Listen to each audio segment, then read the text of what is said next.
उत्तर प्रदेश की राजनीति में इस समय आरक्षण को लेकर सरगर्मियां तेजी से बढ़ रही हैं।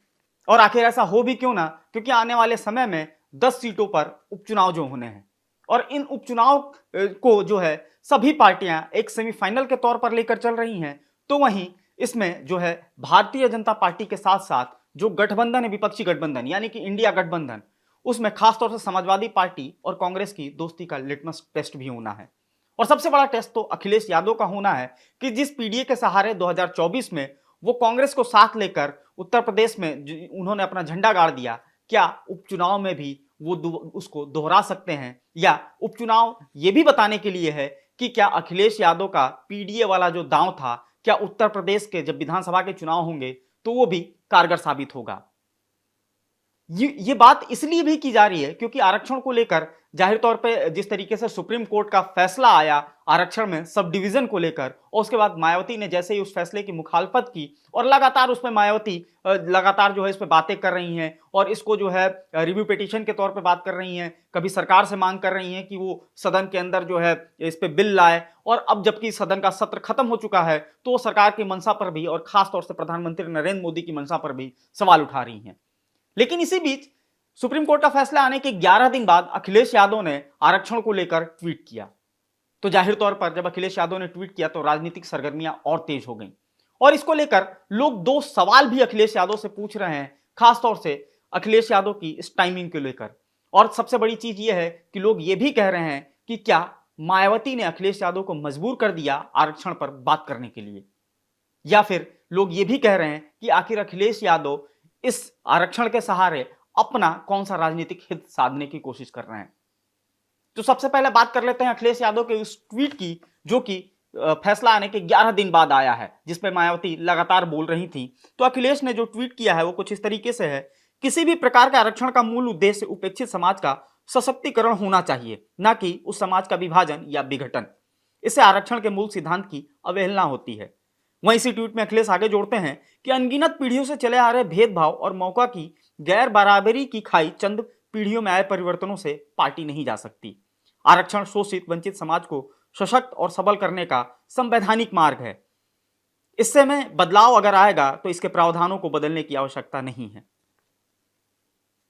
भाजपा सरकार हर बार अपने गोलमोल बयान और मुकदमों के माध्यम से आरक्षण की लड़ाई को कमजोर करने की कोशिश करती है।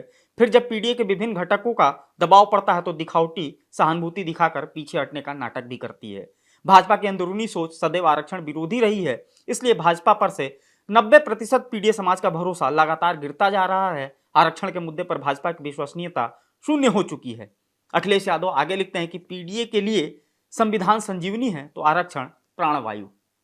हालांकि इस पूरे ट्वीट में अखिलेश यादव भारतीय जनता पार्टी पर निशाना लगाते हुए दिख रहे हैं, लेकिन अगर कायदे से देखा जाए तो यह निशाना भारतीय जनता पार्टी से ज्यादा बहुजन समाज पार्टी के उस वोट वर्ग पे है जो कि 2024 के लोकसभा चुनाव में वो इंडी ब्लॉक की तरफ शिफ्ट हुआ, यानी कि दलित वोट बैंक।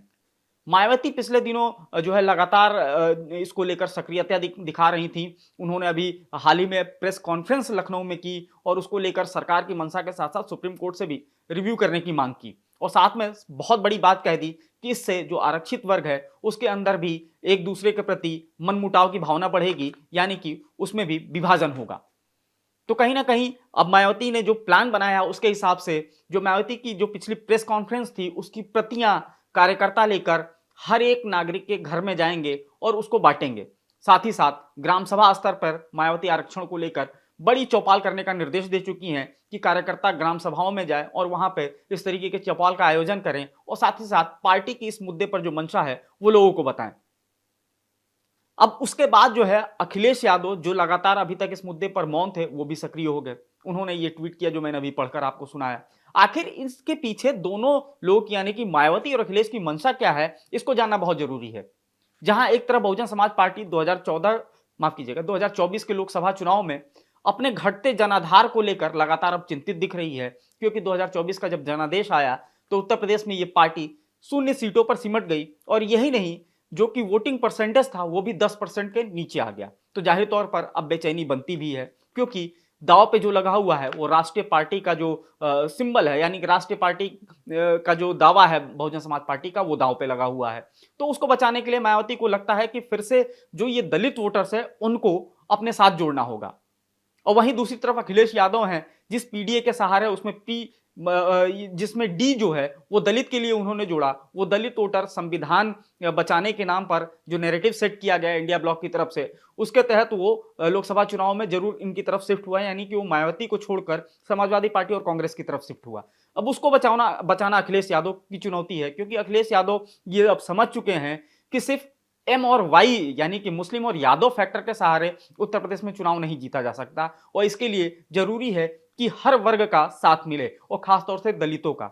आखिर दलित वोट बैंक को लेकर ये दोनों पार्टियां इतना क्यों जोर दे रही हैं, इस पे भी बात कर लेते हैं। अगर इसको आंकड़ों के माध्यम से समझने की कोशिश करें तो देश के सबसे बड़े सूबे उत्तर प्रदेश में दलितों की आबादी करीब 21% है, जिसमें सबसे बड़ा शेयर जो जाटो वोट वर्ग है उनका है, यानी कि 11%। जाटो वो वोट वर्ग है जो माना जाता था कि मायावती का खुद का वोट बैंक है, वो मायावती से जो है नहीं टूट सकता। लेकिन पिछले चुनाव में हमने देखा कि वो जाटो वोट जो है वो भी जो है मायावती से टूटकर बाकी गठबंधन के दलों के पास गया। इसके अलावा पासी करीब 3.5% है। हालांकि पासी वोटों पर 2024 के पहले अगर नजर डालें तो भारतीय जनता पार्टी की पकड़ थी, और भारतीय जनता पार्टी जो है इस वोट बैंक में अपनी अच्छी खासी जो है पकड़ बनाकर भारतीय जनता पार्टी ने रखा था। लेकिन 2024 में ये पकड़ भारतीय जनता पार्टी से छूटी, और ये वोटर भी कहीं ना कहीं शिफ्ट हुए इंडिया ब्लॉक की तरफ। इसके अलावा कोरी करीब 1%, धोबी भी करीब 1%, और उसके साथ खटीक, धनगर, वाल्मीकि समेत अन्य जातियां 4.5% हैं। और इसी के साथ राज्य में लोकसभा की 17 सीटें दलितों के लिए आरक्षित हैं, और यह कुल 80 सीटों की अगर बात की जाए, उत्तर प्रदेश में 80 सीटें हैं, उसका 21% है। यही हाल विधानसभा में भी है। विधानसभा में करीब 84 सीटें आरक्षित हैं, और यह कुल 403 सीटों का अगर निकाला जाएगा तो यह भी 21% है। तो कहीं ना कहीं दलित वोट कई सीटों पे अगर अमूमन माना जाए तो लगभग सभी विधानसभा सीटों पे दलित वोटों की पकड़ है, और 50% ज्यादा वो सीटें हैं जहां पे दलित समुदाय जो है वो निर्णायक भूमिका निभाता है। और सबसे बड़ी चीज है कि ये वोटर जो है वो साइलेंट होता है, और उसके बाद धीरे से चुनाव के समय अपनी सक्रियता दिखाता है, यानी कि वोट देते समय, और वो नतीजों में परिवर्तित भी हो जाता है।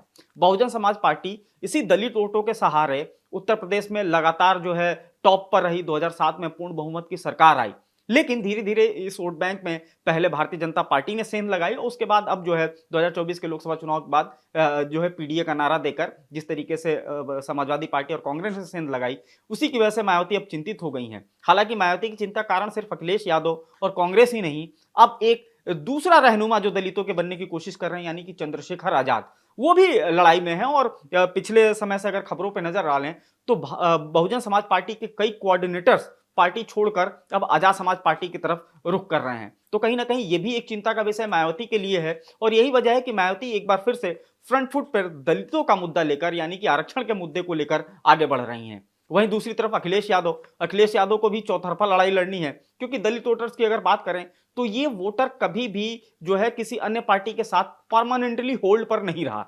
यानी कि जैसे उदाहरण के तौर पर ले लें कि बहुजन पहले ये कभी कांग्रेस का वोट बैंक था, उसके बाद ये बहुजन समाज पार्टी का जब गठन होता है, बहुजन समाज पार्टी जब अपनी लड़ाई लड़ती है, सामाजिक लड़ाई, उसके बाद ये बहुजन समाज पार्टी की तरफ शिफ्ट होता है।